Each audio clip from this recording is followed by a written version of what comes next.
Hey guys, today I'm going to be talking about part 3 of our video series on how to find a job.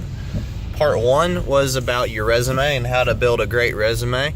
Part 2 was how to get an interview and kind of schedule your own interview, get in the door. And today will be part 3, talking about how to interview in a way that gets you the job. A lot of people, can get interviews and then they choke and they lock up and they say things they didn't mean to say, and they don't really show off their true selves, right? And so the tips I'm going to give quickly today are going to hopefully be helpful to you in order to do really good in your interview and get a job. So a couple things before I start that aren't necessarily like super cool tricks is you got to have confidence in yourself. A lot of people are beat down and they almost act like they don't want a job. So you got to go in with an attitude of like you're going to knock it out of the park. When you go in with a confident attitude, you'll be smiling, you'll be happy, it'll be infectious, you'll feel a lot less stressed because you're confident. One way you can kind of do that is wear an outfit that makes you feel confident. So, everyone says you need to dress up, but I would honestly not, unless you're interviewing for like a C-level position and an executive, don't wear a suit jacket if you're a guy. Do not wear a suit jacket, because what are you going to do? You're going to get hot and then you're going to get all red and you're going to take off the suit jacket anyway and put it over your chair. So you might as well just not wear a suit jacket. Nothing's wrong with dressing up nice, putting nice shoes on, wearing a tie with a nice collared shirt. But, you really don't need to wear a suit jacket or anything. But wear something that makes you look sharp. So if you have a favorite outfit or, something, you got to boost your confidence. So once you get in there, this is what people don't realize. It's not about answering their questions in a good way. It's about, half the battle is about them liking you. That's pretty much it. So half of it's competency and the other half is your personality. And so you want your personality to show through. This is, more difficult if you're a really introverted person and you're applying for an outside sales position. First, you probably don't want that job. And second, they're going to be able to see right through it and you're not going to fit. So you want to be applying to things that your personality meshes well with. But so that on the half of the battle where they need to like you, how do you do it? Like I said, you want to be confident. Just try to be loose. Go into the interview, just make some small talk. Say, what's up? Don't feel like you got to be all professional, right? If you get into the interview, there's a time to be professional. Before the interview starts, you can kind of cut up a little bit, crack a joke. Just don't try too hard, honestly. Just have a good time, right? Because nothing says I am terrified than someone who just, and they just freeze up and they don't ask any questions and they don't talk until they start getting drilled with questions. And, right, you need to build some rapport. Just talk and have a fun time, right? Act like you are getting ready to go out and hang out with this person. You want them to like you. They're not going to hire you if they're like, that guy was that guy, his skills were good, but dude had no personal skills, and I wouldn't want to sit next to him all day in the office. Like, nuh-uh. So that's what you're trying to avoid. And that is kind of a learned skill, and you can practice that as you go, right? But just be yourself and don't make a big deal. What are they going to do? Say no? Well, who cares, right? There's a million other jobs out there. You got to have an attitude of abundance and not scarcity in order to win at this game.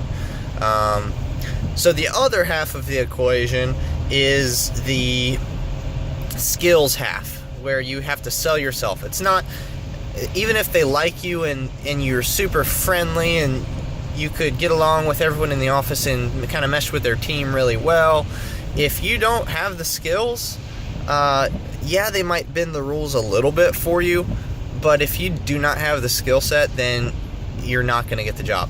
So the other half is kind of telling them how you have the skills. What a lot of people do is they have the skill, they just aren't good at communicating how they have the skill. And when you can't communicate that you have the skill, it's almost like you don't have the skill. So you got to be able to kind of communicate what you got. So if you watched my video on how to get an interview, you saw that I like to ask questions that give me information and let me to have good answers, where in the answer I can sell myself. So you're going to do that same exact strategy here with the interview. So ask a question in the beginning where you pretty much directly ask them what's important to them. What will make this position a success? So it's not, most people go into it like it's a guessing game, but it's really not.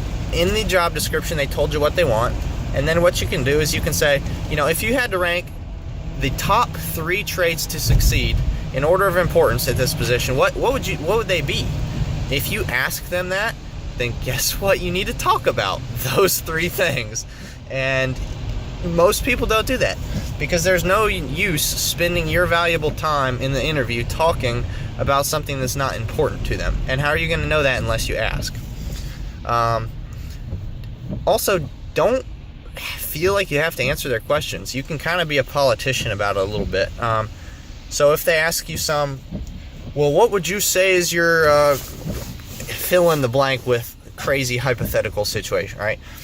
You can say, well, hang on a second. Before I answer that, I just want to ask you a question and kind of get some more info because, right, I need to understand you guys as much as you need to understand me. And you can frame it that way, and they're going to be cool with it. They're going to be like, no, answer the question right now. No one's going to say that. So you have leniency, and you can kind of deflect, gather your information first before you answer their questions, and then obviously make sure you go back to it and kind of elaborate on their question. Don't completely ignore it like a politician, but that's another great thing people don't do is ask questions. So once they ask you a question, they'll tell you what's important, then you talk to those things. You want to sell them the dream. So if they say, well, the top 3 things that'll make this position a success are someone who is a good combination of tech savvy and also has personal skills, detail oriented, and really hardworking. So you've got those character traits, but you still don't know what they want. Like, what's the purpose of the position? What's the dream? What's the long-term goal? Once you can ask some questions like that, just straight up ask them, what's important? Like, what about this position is important? What's it going to be doing that's going to be impacting the organization? That's like, what is the core reason? Try to drill down to their core reason why they're hiring. And it's because they want to make their life simpler in some area. So once you find that area, you got to paint a really pretty picture on how you're going to be just, oh my God, you're just going to, you're just going to fix everything. And it's going to be like there's going to be daisies in a field, but it's kind of funny, but you really do got to sell them. So to get the job I'm in now, if anyone's watching, then this is what I did. I was going to be an analyst, and so I found out they wanted to automate stuff, and they wanted to have more reporting, and they wanted to be able to know their numbers. So I said, okay, I could say, yeah, I'm good at reporting, and I can make you guys graphs and stuff. But, what's the end game? The end game is, like, beautiful data and stuff that is futuristic, and you don't have to run it, and it just delivers itself, and stuff automatically notifies you. So did I say I could implement this in a day? No, I said, look, I have the skills to get you what you need now, but what you're going to get with me is you're going to get the ability to, a couple, and maybe, 6 months, a year from now, have reports. And these reports, they'll automatically just email out. No one will have to build them. No one will have to spend any time. I can build triggers and flags that automatically let us know when a metric's looking bad. There is so much data we can get right at your fingertips that will uncover business assets you never even saw before, and show you new things. Right? I was selling the dream. They were hiring me to help streamline the reporting, fix some of their data. But they didn't want me just to fix their data. They wanted me eventually to make it awesome. So I found out what their dream was and kind of sold them on that ahead of time, because no one else paints them any sort of creative picture. And you can have a little fun with it. So find out, so I guess the two main questions are, what's important to them to make this position a success, and then speak to those things. And then kind of what's the end goal and what's the dream of the position, like what's the reason behind it, and then paint the picture and sell them the dream. The last tip that I have for you guys is to listen. Don't talk the whole time. If you show a sincere interest in them, you're going to be perceived automatically as smarter. You're automatically going to be perceived as a nicer person, all sorts of stuff. So when you ask them some questions about it, actually listen and ask thought-provoking questions about what they've told you so far. This works especially great if you're interviewing with a smaller business, because a lot of times the owners are actually involved in the hiring process because their team's small enough.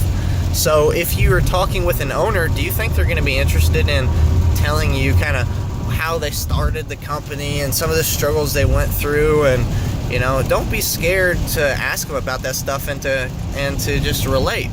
Also, you don't have to mask your true self, right? If you want to be an entrepreneur and you're going to get a job and you're interviewing with the owner, he will actually probably appreciate that you're entrepreneurial. You can say, man, it's my dream to own my own business one day, and that's so awesome what you've done, and I can't wait to get in here with you guys and learn about it and be a part of your team and see how I can help you, because all the skills that I'll learn will help me one day when I want to start my own business. They're not going to look at your ambition and be like, oh, this guy's going to leave in 2 years anyway, right? Everyone expects everybody to leave in 5 years nowadays, so it's not like it's a big deal. And the guy will probably actually really appreciate someone who understands him and wants to be an entrepreneur themselves. Also, talk in present tense, like future tense, like when I work for you guys, when I get started.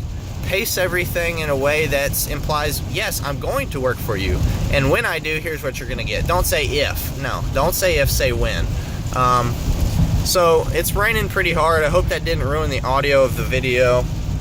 But those are my kind of main tips. It wasn't necessarily structured like the other videos where I just kind of talked about random stuff. But these tips have really helped me, and I hope that they are helpful and enlightening to you guys also. So hit me up if you have any questions. All right, bye.